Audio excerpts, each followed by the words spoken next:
नमस्कार दोस्तों, स्वागत है आपका आज के मुख्य समाचार में, जिसमें सबसे पहली बड़ी खबर में जिक्र बंगाल का, जहां पर भाजपा को लगा बड़ा झटका। भाजपा अध्यक्ष दिलीप घोष के खिलाफ कोर्ट ने जारी कर दिया है गिरफ्तारी वारंट। जी हां दोस्तों, भाजपा के बड़े नेता को गिरफ्तारी वारंट जारी कर दिया गया है। और दूसरी बड़ी खबर में जिक्र होगा कि बिहार में एनडीए को काफी कमजोर बहुमत, नीतीश कुमार ज्यादा दिनों तक नहीं रह पाएंगे मुख्यमंत्री। आरजेडी के बड़े नेता मनोज झा का बड़ा बयान कि बिहार में नई सरकार की गठन में फंसा पेच, बीजेपी जेडीयू में अभी तक इस पर नहीं बन पाई है सहमति, और अध्यक्ष पद का दावा नीतीश कुमार ने ठोक दिया है, जिसके बाद यहां पर भरोसे की कमी जेडीयू में नजर आ रही है। क्या कुछ होगा, पूरी खबर की गहराई में आपको ले जाएंगे दोस्तों। लेकिन उससे पहले अगर आपको भी ऐसा लगता है कि बिहार की जनता ने तेजस्वी को मुख्यमंत्री चुना है, तो आप अभी इस वीडियो को लाइक कीजिए और इस लाल बटन को दबा के इस चैनल को फ्री में सब्सक्राइब करके घंटी बजाकर कमेंट में लिखिए जय हिंद। दोस्तों रुक करते हैं तमाम बड़ी खबरों की तरफ। बंगाल के बीजेपी अध्यक्ष दिलीप घोष के खिलाफ कोर्ट ने जारी किया गिरफ्तारी वारंट, जाने क्यों। जी हां दोस्तों, भारतीय जनता पार्टी के प्रदेश अध्यक्ष और मेदिनीपुर के विधायक दिलीप घोष के खिलाफ वर्धमान कोर्ट ने गिरफ्तारी वारंट जारी किया है। करीब एक साल पहले दिलीप घोष पर पुलिस के बारे में आपत्तिजनक और भड़काऊ टिप्पणी करने का आरोप लगा था। उसी आरोप के तहत उनके खिलाफ कोर्ट ने गिरफ्तारी वारंट जारी किया है। बता दें कि पिछले साल 4 नवंबर को वर्धमान के रैना इलाके में एक सभा में बंगाल के बीजेपी अध्यक्ष ने पुलिस पर हमला बोलते हुए कहा था, पश्चिम बंगाल पुलिस बड़े पैमाने पर भ्रष्टाचार में लगी हुई है। यदि आप पैसे नहीं देते हैं तो पुलिस की नौकरी नहीं मिलती है, पदोन्नति नहीं होती है। एसपी से ओसी तक के सभी लोगों को पैसा चाहिए ताकि वह पैसा टीएमसी कार्यालय में जाए। एक पुलिसकर्मी ने दर्ज की थी शिकायत। रैना के सहरा बाजार चौकी के एक पुलिसकर्मी ने विवादित टिप्पणी को लेकर बीजेपी प्रदेश अध्यक्ष के खिलाफ शिकायत दर्ज कराई थी। उन्होंने आरोप लगाया कि दिलीप घोष की टिप्पणी ने पुलिस की छवि को खराब किया है। आम जनता ने पुलिस के प्रति नकारात्मक प्रतिक्रिया व्यक्त की है और पुलिस के मनोबल पर असर पड़ा है। उस पुलिसकर्मी के आरोप के आधार पर दिलीप घोष के खिलाफ कई धाराओं के तहत मामला दर्ज किया गया था। पुलिस ने इस साल फरवरी में मामले की चार्जशीट पेश की थी और उसी मामले में बीजेपी प्रदेश अध्यक्ष के खिलाफ अदालत में गिरफ्तारी वारंट दायर किया गया था। वर्धमान अदालत ने शुक्रवार को अर्जी मंजूर कर ली। रुक करते हैं अगली खबर की तरफ। बिहार में एनडीए को काफी कमजोर बहुमत, नीतीश कुमार ज्यादा दिनों तक नहीं रह पाएंगे मुख्यमंत्री, मनोज झा। जी हां दोस्तों, बिहार में सरकार बनाने की कवायद तेज हो चुकी है। आज मुख्यमंत्री आवास पर एनडीए के घटक दलों की अहम बैठक होने जा रही है, जिसमें बीजेपी के कद्दावर नेता और रक्षा मंत्री राजनाथ सिंह और महाराष्ट्र के पूर्व मुख्यमंत्री देवेंद्र फडणवीस भी शामिल होंगे। इस बीच राष्ट्रीय जनता दल के वरिष्ठ नेता मनोज झा ने शनिवार को कहा कि जनता दल के मुखिया नीतीश कुमार के पास बहुत कम बहुमत है। उन्होंने एक बार फिर भारतीय जनता पार्टी पर चुनाव में धांधली करने का आरोप लगाया। उन्होंने नीतीश कुमार पर 2017 में महागठबंधन से राष्ट्रीय जनतांत्रिक गठबंधन में जाने के लिए लोगों के जनादेश के साथ खिलवाड़ करने का आरोप लगाया। साथ ही कहा कि बिहार की जनता अब जाग गई है। मनोज झा ने न्यूज एजेंसी एएनआई से बात करते हुए कहा, यहां तक कि एनडीए और भाजपा को भी मानना चाहिए कि अगर ये बदलाव के लिए जनादेश नहीं होता तो नीतीश कुमार राज्य विधानसभा में सिर्फ 40 सीटें नहीं जीतते। आप कम बहुमत पर हैं। कम बहुमत वाली सरकार लंबे समय तक नहीं चल सकती है। उन्होंने कहा कि राजद ने पहले ही कम वोट मार्जिन के बारे में भारत के चुनाव आयोग से संपर्क किया है और आने वाले दिनों में जवाबदेही की मांग करते हुए नीतीश कुमार के खिलाफ सड़कों पर आने की चेतावनी दी है। आपको बता दें कि नीतीश कुमार ने शुक्रवार को राज्य के राज्यपाल फागू चौहान को अपना इस्तीफा सौंप दिया था। मनोज झा ने कहा, नीतीश कुमार ने लोगों के जनादेश को दबा दिया, लेकिन अब बिहार के लोग जाग गए हैं। अब बिहार के लोग आपको नहीं बख्शेंगे। लोग अब जवाबदेही सुनिश्चित करने के लिए सड़कों पर आएंगे। लोजपा पर नीतीश कुमार की टिप्पणी पर मनोज झा ने कहा कि उनके पास कोई अन्य विकल्प नहीं है। 40 सीटों वाला व्यक्ति अगला मुख्यमंत्री बनना चाहता है। भाजपा के पास अब सरकार पर नियंत्रण है। आपको बता दें कि नीतीश कुमार ने भाजपा को यह तय करने के लिए छोड़ दिया था कि चिराग पासवान के नेतृत्व वाली लोक जनशक्ति पार्टी, जो विधानसभा चुनावों में जेडीयू के खिलाफ चुनाव लड़े, एनडीए में रहेगी या नहीं। मनोज झा ने कहा कि चिराग पासवान ने मुख्यमंत्री नीतीश कुमार और डिप्टी सीएम सुशील मोदी के रवैये पर सवाल उठाए थे। उन्होंने कोरोना लॉकडाउन के बीच मजदूरों को घर वापस जाने में हुई परेशानी को लेकर सरकार को कटघरे में खड़ा किया था।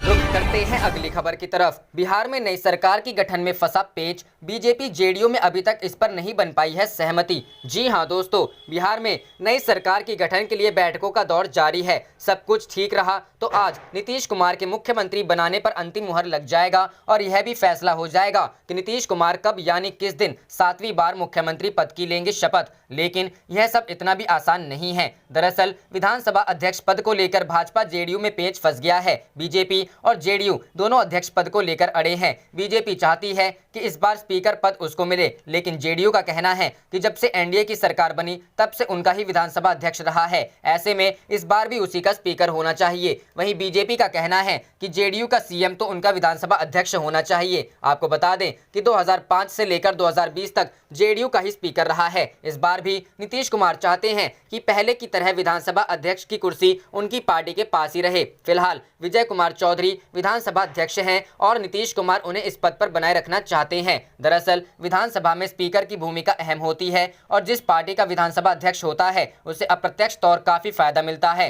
क्योंकि किसी भी दल को पूर्ण बहुमत नहीं मिला है। ऐसे में विधानसभा अध्यक्ष की कुर्सी अहम हो जाती है। आपको बता दें कि 2020 विधानसभा चुनाव के नतीजे आने के बाद ऐसा पहली बार हुआ है जब 74 सीटें जीतकर बीजेपी बड़ी पार्टी बन गई है और नीतीश कुमार की जनता दल यूनाइटेड 43 सीट जीतकर छोटे भाई की भूमिका में आ चुकी है। ऐसे में सवाल उठता है कि क्या बीजेपी मुख्यमंत्री पद के साथ साथ जेडीयू अध्यक्ष पद भी देने के लिए तैयार हो जाएगी।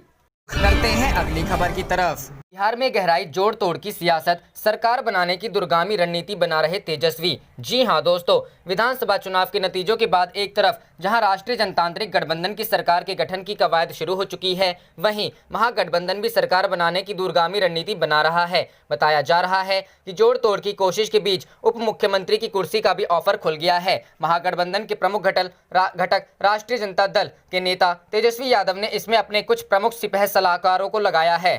जोड़ तोड़ की कोशिशों का खुलासा हिंदुस्तानी आवाम मोर्चा के अध्यक्ष जीतन राम मांझी हाल ही में कर चुके हैं। आरजेडी के सांसद मनोज झा कहते हैं कि जनादेश नीतीश कुमार के खिलाफ है और हम इसका विकल्प खोज लेंगे। इसके पहले आरजेडी विधायक दल की बैठक में तेजस्वी यादव ने भी कहा था कि एनडीए सरकार ज्यादा दिनों तक नहीं चलेगी। बताया जाता है कि आरजेडी की तरफ से बाहुबली अनंत सिंह और रीतलाल यादव को महागठबंधन की सरकार के लिए जुगाड़ की जिम्मेदारी दी गई है। विधान पार्षद सुनील सिंह और राज्यसभा सांसद अमरेंद्र धारी सिंह को भी इस काम में लगाया गया है। मीडिया रिपोर्टर्स के अनुसार उनके सहयोग के लिए आरजेडी के राज्यसभा सांसद मनोज झा को भी लगाया गया है। हालांकि आरजेडी के नेता जोड़तोड़ की कोशिशों से इनकार कर रहे हैं। सांसद अमरेंद्र धारी सिंह कहते हैं कि वे जनादेश का सम्मान करते हैं। आरजेडी के सांसद मनोज झा ऐसी कोशिशों ने इनकार करते हैं। हालांकि समाचार एजेंसी एएनआई के अनुसार वह ये जरूर कहते हैं कि जनादेश नीतीश कुमार के खिलाफ है और हम इसका विकल्प खोज लेंगे। आरजेडी सांसद भले ही इनकार करें, लेकिन हम प्रमुख जीतन राम मांझी ने स्पष्ट कहा है कि उन्हें महागठबंधन की ओर से बुलावा आ रहा है, लेकिन वे मरते दम तक नीतीश कुमार के साथ ही रहेंगे। शुक्रवार को हम के प्रवक्ता दानिश रिजवान ने कहा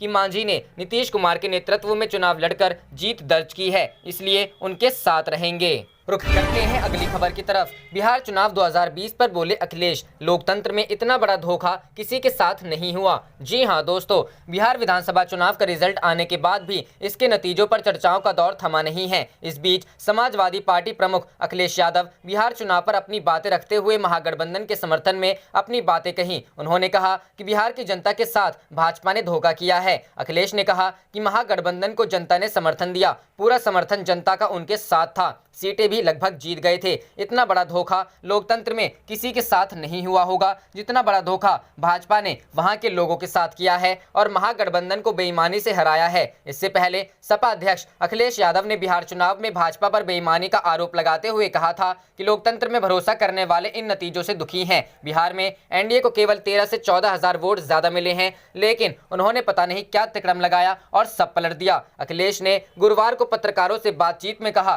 कि यूपी विधानसभा उपचुनाव पर भाजपा ने चुनाव जीतने के लिए बड़े से निचले स्तर के अधिकारियों का इस्तेमाल किया। उन्होंने कहा कि कोविड-19 की वैक्सीन तो जल्द आएगी ही, भाजपा के खिलाफ भी वैक्सीन आने वाली है। सपा अध्यक्ष ने कहा कि ऐसा चुनाव मैंने कभी नहीं देखा। तेजस्वी जीतते रह गए। बिहार की 243 सदस्य विधानसभा की होगी ये दलीय स्थिति। उल्लेखनीय है कि बिहार की 243 सदस्य विधानसभा में राजग को 125 सीटें मिली हैं, जबकि विपक्षी महागठबंधन को 110 सीटें मिली हैं। राज्य विधानसभा में साधारण बहुमत के लिए 122 सीटों की आवश्यकता होती है। बिहार चुनाव में महागठबंधन कुछ ही सीटों से बहुमत हासिल करने से चूक गया। आरजेडी बिहार की सबसे बड़ी पार्टी बनकर उभरी है। आरजेडी को 75 सीटें मिली हैं, जबकि घटक दल कांग्रेस को 19, लेफ्ट पार्टियों को 16 सीटें मिली हैं। वहीं एनडीए को मिले 125 सीटों में बीजेपी ने 110 सीटों पर प्रत्याशी उतारे थे, उसे 74 सीटें हासिल हुई। जेडीयू को इस बार झटका लगा है, उसे 43 सीटों पर सफलता हाथ लगी और घटक दल वीआईपी और हम ने 4-4 सीटों पर जीत दर्ज की।